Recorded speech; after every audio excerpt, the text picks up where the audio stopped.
As the recent heat wave continues, some counties are taking extra precaution. The mall was open at midnight, but stores didn't have to open until around 4:30. This year, they all had open at midnight. Let's show you what it looks like. You'd never really think it. You're staying at a motel, and all of a sudden, police show up because they're investigating an active meth lab. There is no reason for it to be lifted. Look at that, guys.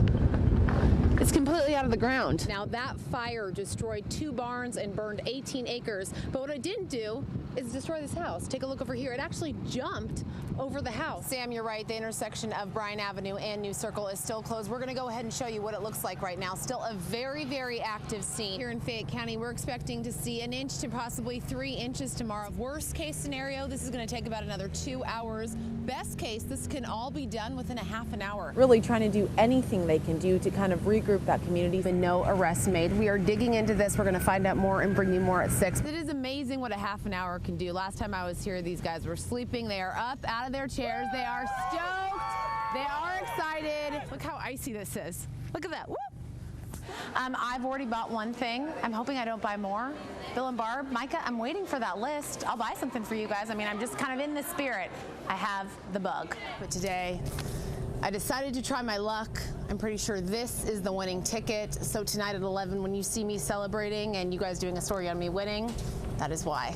With this being the last full weekend before Christmas, lots of stores are offering last-minute deals and keeping their stores open later. But if you were to take a look outside in some areas of Kentucky, you'd think we were in the beginning of winter. Howdy, howdy. Hey, how'd you do? It's that familiar face you see at every game. Oh, man. That diehard fan that you can always rely on to be there. I have missed 3 games in 51 years. See, Daryl Bradley has lived in Morgan County his entire life. He tells us every Friday he sits right here, cheering on the team he knows so well. If it wasn't football, it'd be boring around here. So when Mother Nature ripped through this small town, it took lives, hope, and a half a century worth of memories. If you'd have been here March 2nd and seen this field, everything was gone. Fast forward 5 months, throw in a lot of hard work and community support, and you have this. Friday night football, very alive in a town once silenced by a storm. Well, you can see it. People happy as all get out there. This football game symbolizes more than just hope for the community. It also represents a new beginning.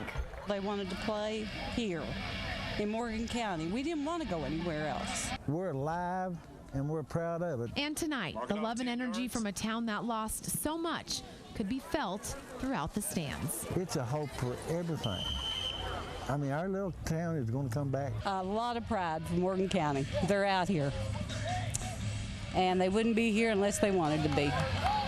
God bless them all. By just looking at the sky in Laurel County, you knew something was on the horizon.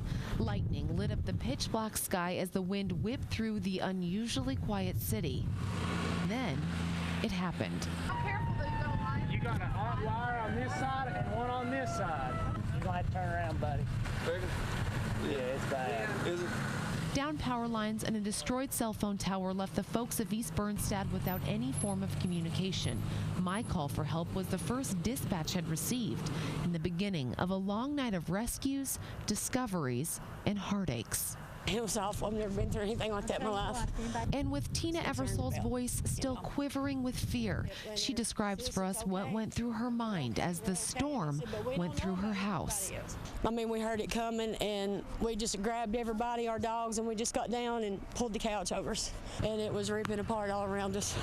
Ripping trees from their roots and yanking her home and trailer from their foundation.